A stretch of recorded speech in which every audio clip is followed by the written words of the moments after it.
Maqaan keessanii eenyu eessarraa dhuftanii gochaa waaqayyo lafa kanatti isiniif godhee dhugaa ba'a?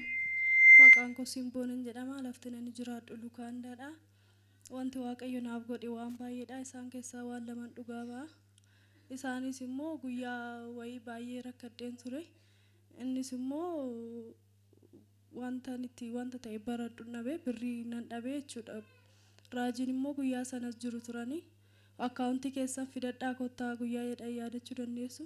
Guyyaa sana akkaawuntii fi paaspoortii kiyya fidadhee dhufee asitti irratti naa kadhatanii torbee otoo hin guutiin birriin 37 iddoo naa galeen beeku irratti naa gale isaaf akka waaqayyo naa galateeffattanan barbaada.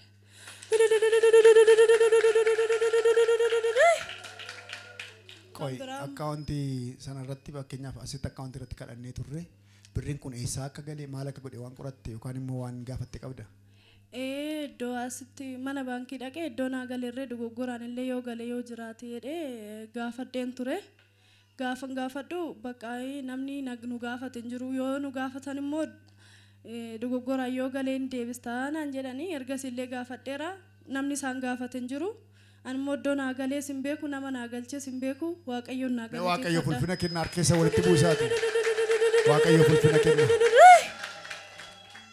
Kan biraa immoo paaspoortii irrattis naa kadhataniiru raajiffaanii. Paaspoortii kiyyas naa xumurameera waaqayyoon naa galateeffadha.